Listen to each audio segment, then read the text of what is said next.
দিয়া কসম করে বলে গেলাম এই বিয়ার ভিসার মেয়াদ 3 মাস। এই বিয়ার ভিসার মেয়াদ 3 মাস।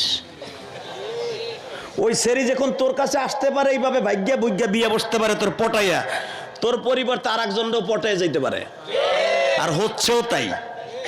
কি ভাই কথা কোন হইতেছে না? এটা আমি নবাবগঞ্জের কথা কই না, আমার গোপালগঞ্জের কথা কই।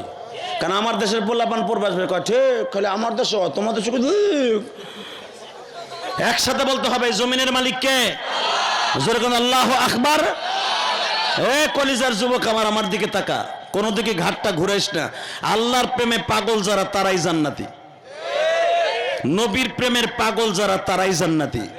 কোন মানুষের প্রেমে পাগল হয়ে জান্নাতে যেতে পারবি না। ওয়াল্লাযীনা আমানু আশাদ্দু হুব্বাল লিল্লাহ, আমার কথা না, কোরআনের কথা। একটা আয়াতের তাফসীর করে বিদায় নেব। ভালোবাসা কারে কয় দেখ। লাইলির ছুরিটা আর প্লেটটা যখন গেছে, আর মজনুর লাইলির কাছে গেছে ছুরি আর প্লেট রিটার্ন। লাইলি কয় কি আমারে মজনু একটু গোশত দিল না, এত মাস খাওয়াইলাম। শুনেন মজনু গোশত দিত, আপনি তার কইয়া দেন নাই, আপনি কি আপনার গোশত খাবেন না তার কলজের গোশত খাবেন? লাইলি বলে আমার মজদুর যে বলবি তার কলিজাটা আমি চাই।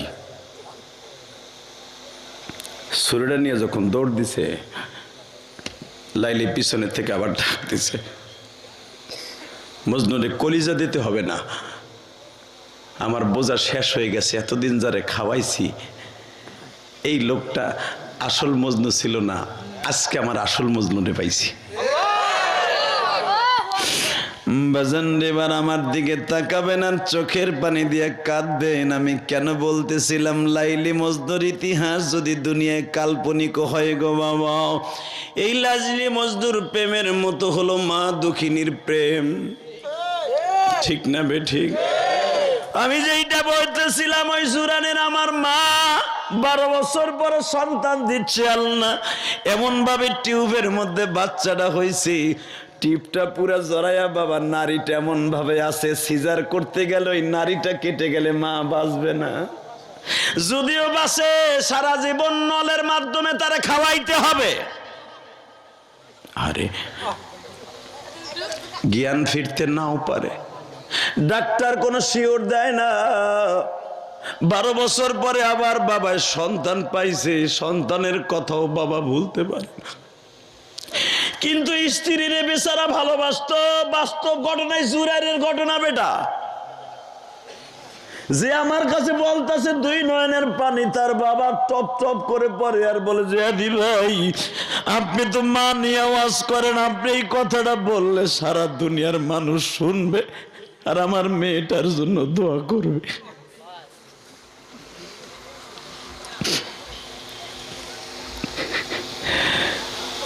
আমি বললাম আপনার মেয়েটা কি নাই? এই কথাটা বলতে দেরি আছে, বাবা ও জ্বরে বয়ে বয়ে গুনগুন করে কাঁদতেছে। হুজুর ডাক্তার যখন অপশন দিছে ছেলে বাঁচলে মা বাঁচবে না, মা বাঁচলে ছেলে বাঁচবে না, যদিও ছেলেটা মারা যায় মা বাঁচা 50-50, মায়ের জ্ঞান কোনোদিন ফিরবে না। আমরা ডাক্তাররা সিদ্ধান্ত নিতে পারে কি আপনারা বলেন না? হে আমার কলিজার টুকরা ভাইরা,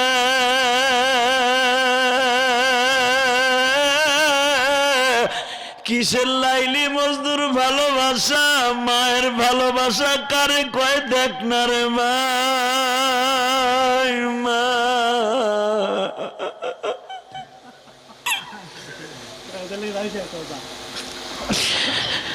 আরে দুঃখিনী মা,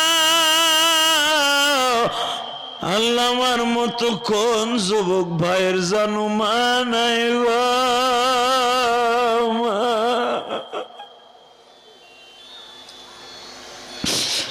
কোন দাড়ি পাকা বাজানের জানু মা নাই গো মা। আমার দাড়ি পাকা বাজানদেরকে বলবো বাবা, এই গ্রামের মধ্যে এমন একদিন ছিল নবাবগঞ্জে, আপনার বাবা পরের জমিতে কামলা দিয়ে আপনার মানুষ করছে।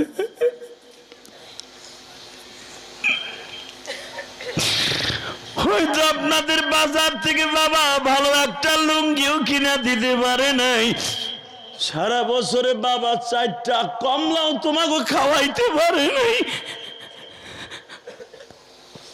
আজকে তুমি কেজি কেজি কমলা আপেল কিনো, হালাকে তোমার বাবা এক হালি কমলাও খাওয়াইতে পারে নাই। ঠিক না বাবা? বাবা আমি আল্লাহকে সাক্ষী রেখে বলে যাই, দুনিয়ায় খাওয়াইতে পারেন নাই, বাবা মায়ের জন্য চোখের পানি ফেলাই এই মাহফিলে কাঁদবেন, আমার আল্লাহ খাবারের দায়িত্ব নিছে। সন্তান যখন বাবা মায়ের কথা শুনে কান্দে 100% ওই সন্তানকে খাবারের ব্যবস্থা আল্লাহ নিয়ে নেয়। যুবক ভাই, হো দাড়িপাকা বাজান, আমি আপনার ছেলের বয়সী বাবা, হতে পারে আমি আপনার বড় ভাইয়ের বয়সী, হতে পারে আমি তোমার বাবার বয়সী বাজান। আমি 12 বছর বয়সে মা হারাইছি। আমি জানি একটা মা তার সন্তানরে মানুষ করার জন্য কত কষ্ট করে।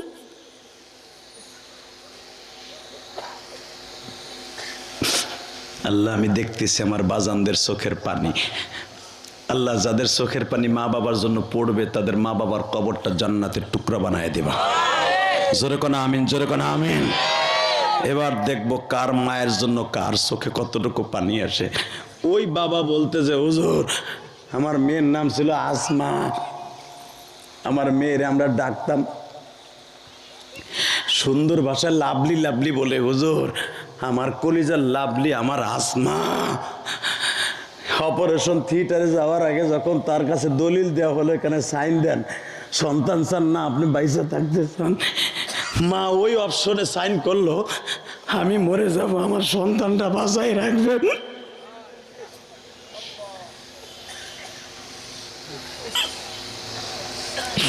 কারণ আমার বিয়ের বয়স 12 বছর পার হয়ে গেছে। আমার স্বামী প্রতিদিন দোকান থেকে ব্যবসার থেকে এসে বালিশটা খালি পাইয়া, আমার স্বামী জানেন আমার সন্তান পেটে আসার পরে এক একটা করে জিনিস কিনছে। আমার স্বামী ছোট্ট কোল বালিশ কিনছে, বালিশ বানাইছে। আমার সন্তান কোন ফ্লাক্সে দুধ গরম খাবে সেই ফ্লাক্সটাও কিনছে। আমার সন্তান কোন ফ্লাক্সে দুধ খাবে ফেটারটাও কিনছে। আমার ছেলেটা কি খাবে আমার স্বামী সব এক এক করে কিনছে 9 মাস বসে। আমার স্বামী বড় অধীর আগ্রহে আছে আমার বাচ্চার মুখটা দেখা তারে কোলে নিয়ে আদর করবে। ডাক্তার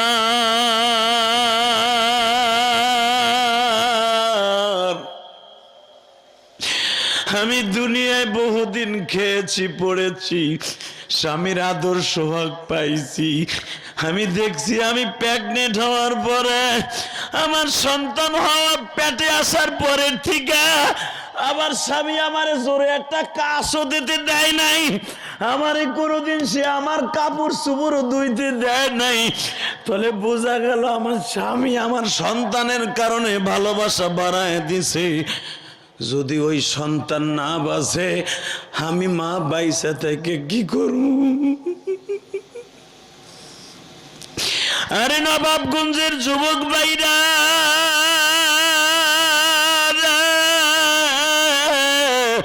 আমার এতিম নবী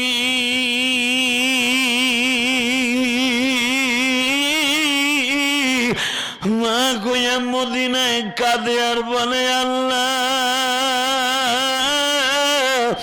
দুনিয়ার কত মা বাবা আমার হাতে কালেমা পড়লো, তুমি কি পারো না আমার মা বাবাকে কবর থেকে স্বপ্নের ভিতরে উঠাইয়া তাদের মুসলমান বানাইতে?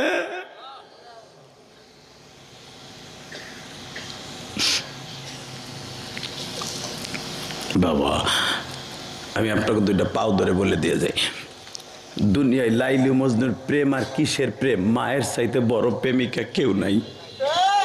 বল বল ভাই বল।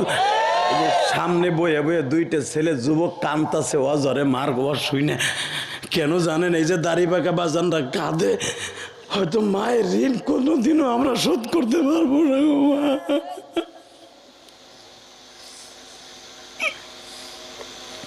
হয়তো আজ থেকে 30-40 বছর আগে আপনারা যারা স্কুল কলেজে পড়তেন বাবা, এখানে হয়তো যাওয়ার রাস্তাঘাট ছিল না, নৌকায় যাইতেন অথবা ট্রলারে ঢাকায় যাইতেন। বাবা ও বাবা, মেয়ে কলেজে চাকরি করে, মেয়েটাও চাকরি করে। সাক্ষাৎকারে তারা দুইজন বলতেছে, ও আমার এমন একটা দুঃখের দিনের সাথী,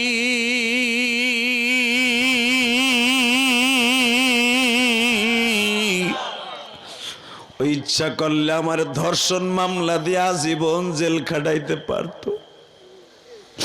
আমি ওর ঋণ কোনোদিন শোধ করতে পারবো না।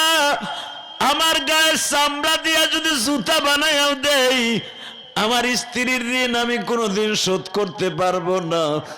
বাজানরা মেয়েটা এই কথাটা শুনিয়া কান্দে, দুই নয়নের পানি দিয়া স্বামীরে সান্ত্বনা দিয়ে বলে, আমিও সবচাইতে বেশি শক্তি পেয়েছি তোমার ভালোবাসায়। আল্লাহ আমাদের সুখের ব্যবস্থা করছে।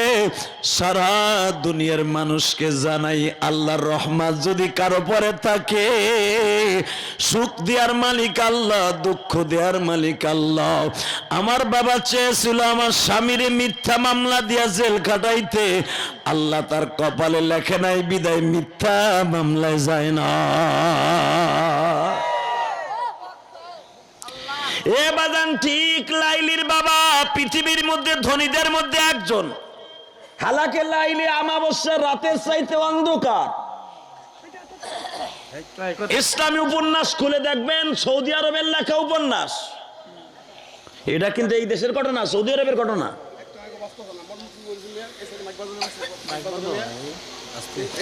বাঁচবো না, বাইরে শোনা হয়েছে। আলহামদুলিল্লাহ বলেন, কষ্ট হইতেছে? আল্লাহ আল্লাহ আল্লাহ, জোরে কোন আমিন, আরো জোরে, আরো জোরে। ঠিক লাইলির সাথে মজনুর একটা ভাব হয়ে গেল।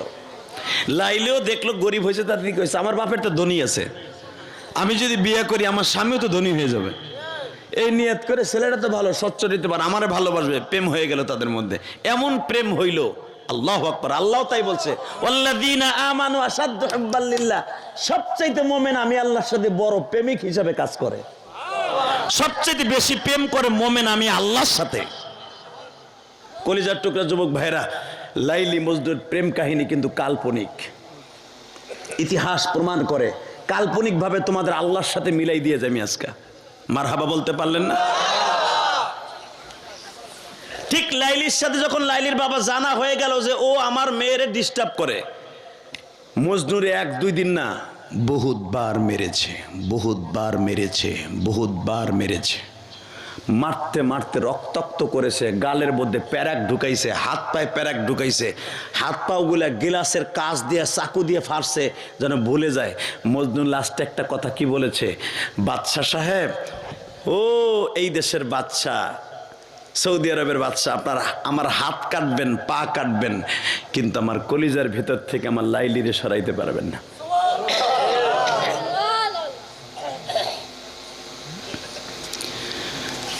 বাজানরে লাইলি বললেন, বাবা গো, আর একটা বার যদি মজনুরে তুমি এইভাবে জেলখানায় রাখো, আগামীকালকে সকালে যদি মজনুকে ছেড়ে না দাও, তোমার মেয়ের মরা মুখ দেখবে।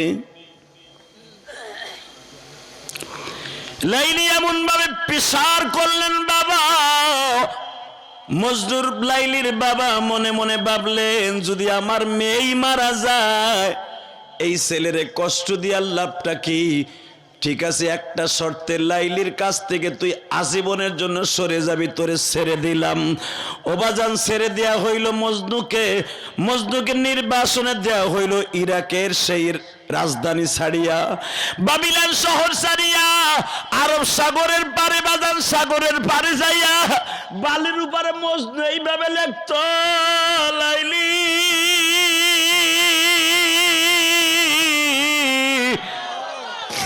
তুমি কি আমি না খান্দা মজনুর ভালোবাসা বুঝছো? লাইলিও ঘরের ওয়ালে ওয়ালে লিখতো, মজনু তোমার ভালোবাসা রব জানলেই হবে। হঠাৎ করে লাইলি চিন্তা করলো, মজনু কি বেঁচে আছে না মরে গেছে? লাইলি তো চার দেয়ালের মাঝখানে একটা পিরিচ দিয়া গোশত তরকারি পাকাইয়া মজনুর জন্য পাঠাইছে কাজের বুয়ার কাছে। এখন দিলটা নরম করবেন, পাকায় দিছে মজনুর কাছে দিও। তো যেই মহিলার কাছে দিছে এই মহিলা আবার সুযোগের সন্ধান ব্যবহার করে হে তার নিজের মোহাব্বতে লোকরে খাওয়াই দিছে। লাইলি এত কিছু দেয়, এর প্রতি উত্তরে মজনু আর কিছু দেয় না। 6 মাস হয়ে গেল কোনো কিছু দেয় না। লাইলির সন্দেহ লাগলো, কিরে আমি এত গোশ দেই, রুটি দেই, খাবার দেই, এত কিছু দেই, ফল ফলাদি দেই, আমারে কি মজনু একটা ঢিলেও দেয় না? আসলে কি এর মাঝখানে কোনো ধোঁকাবাজ আছে কিনা? আল্লাহু আকবার জোরে কোন, আরো জোরে কোন। লাইলি পরীক্ষা করার জন্য একটা চাকু, আজকে ফলের পরিবর্তে একটা চাকু আর একটা পিরিচ ধরাই দিছে তার কাজের পোলার কাছে। বলে এই তুই আজকে মজনুরে যে বলবি, কি বলবি? যে বলবি লাইলি আপনার এতদিন খাওয়াইলো পড়াইলো, আপনার লাইলির কিছু দেন নাই, আপনার শরীরের কিছু গোশত লাইলি চাইছে। এখন তো নকল মজনু যেটা একদিন মোসে মাসে খাইছে, ও তো চিন্তা করে আমার তো গোশত তো দেয়া দূরের কথা, এটা আমি কিছু দিতে পারব না। তো এইটা কাজে লাগাই দিই মজদুরি দিয়া। আল্লাহু আকবার বলেন। দেখেন কবিতা কত সুন্দর কথা বলে।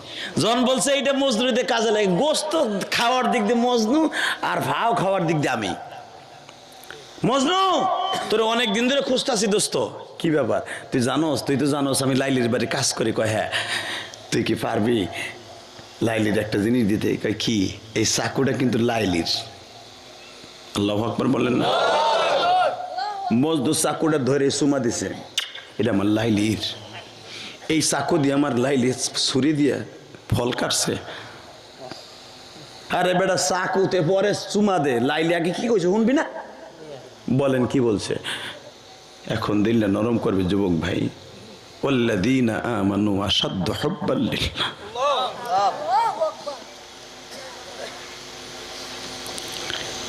আমার লাইলি কি বলছে ভাই? তোর লাইলি বলছে তোর শরীরের কোন একটা জায়গার থেকে একটু গোশত কাইটা দিতে। এইবার মজনু বলে আমার লাইলি কি আমার কলিজা ছিঁড়ে দিতে বলছে? আমার লাইলি কোন জায়গার গোশত খাবে গো? इश्क महबूब खुदा जिस दिल में हासिल नहीं, लाखों मोमिन हो मगर ईमान में कामिल नहीं। বাজান যার অন্তরে আমার মাওলার প্রেম নাই, ওই অন্তর অন্তর না, ওটা পচা কাদার মাটি।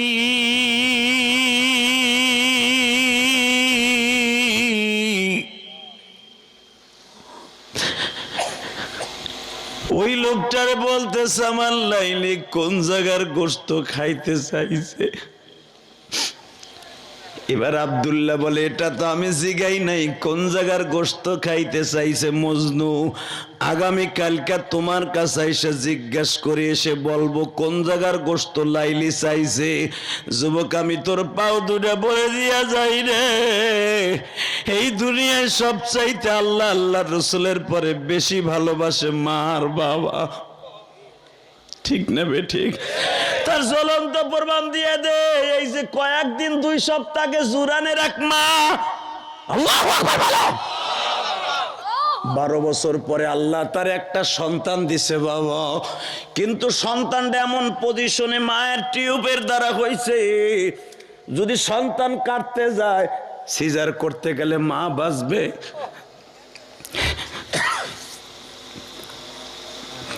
অথবা সন্তান বাঁচাইতে গেলে মা মারা যাবে। কারণ মায়ের আসল নারীটার ভিতর দিয়ে মেয়ে ছেলেটা জন্ম নিছে। মায়ের কাছে যখন কাগজ আসছে, প্রথম স্বামীর কাছে যখন আসছে, এই যুবক এবারে বহে নেব, বহে নেব, এ তোর মোতায় ধরছে, তার মানে কে তোর বাপের মতো লোক বয়ে রয়েছে মগা বাটপার বলাবান। ফেসবুকের পাটে কিচ্ছু নাই। আল্লাহ হেফাজত করুক, জোর করে আমিন। আরো জোর করে আমিন। আমার বাপের বসে লোক বয়ে রয়েছে, সভাপতি অসুস্থ মানুষ, আল্লাহ তার সুস্থ বানায় দেয়, জোর করে আমিন। আরে এত ভালোবাসা দিছে লোকটা। এই যে যারা দাওয়াত দিতে গেছিল কয়জনে, এই ছেলেগুলোর প্রতি আমি এত ভালোবাসা, আমি আজকে এই মাহফিলে আসতাম না। এরা হয়তো ডরে আমার ফোন দেয় না, মনে করছে দাওয়াত তো দিয়েছি, অ্যাডভান্স দিয়েছি, হুজুর তেমনি আইব। আমাকে অনেকে মনে করে মাগডা হুজুর। না, আমাদের ওয়াজের সমস্ত টাকাগুলো আল্লাহ এবং আল্লাহ রসুলের রাস্তায় খরচ হয়। আপনি জানেন না, যারা দাওয়াত দিতে গেছিল তাদেরকে জিজ্ঞেস করবেন। আমি আপনাদের দোয়ায় 4 কোটি টাকা খরচ করে কেরানীগঞ্জে একটা মসজিদ বানাইছি। আমি কাউকে বলি নাই, চাই নাই যে আপনি আমার দেন। হ্যাঁ, আমি কোনো বড় লোকের কাছ থেকে চাইয়া টাকা নেই নাই, আপনার মতো গরিবের টাকা দিয়ে আমি মসজিদ করছি। আলহামদুলিল্লাহ বলতে পারলেন না? আল্লাহ যেন আপনাদের টাকাগুলো কবুল করে নেয়। আপনার যে ওয়াজের হাদিয়াটা দিয়েছেন, এটা আগামী কালকে পরশুই চলে যাবে আমার মসজিদের টাইলসের কাজে।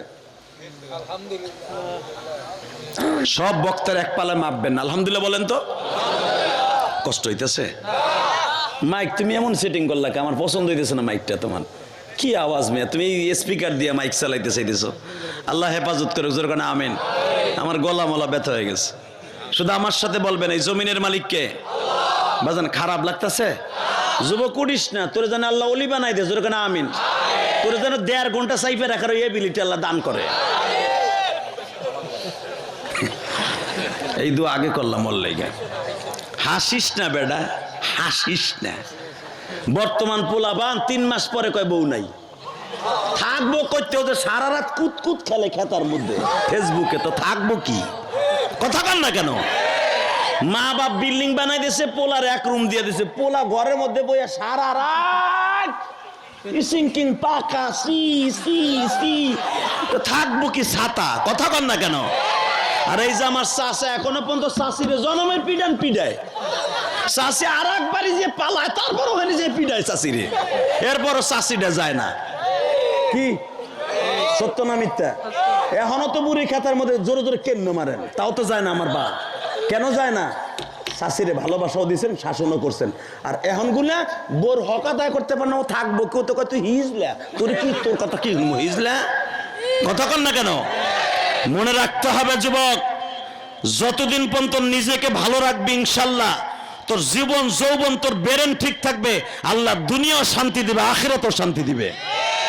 মারে বাবারে কষ্ট দিয়ে বিয়ে করবি, এক শরীরে সুন্দর দলা কুমড়া পাইয়া, কাইল্লা সেরি পালারে যাইয়া ফক ফকা হইয়া। কথা কন না কেন?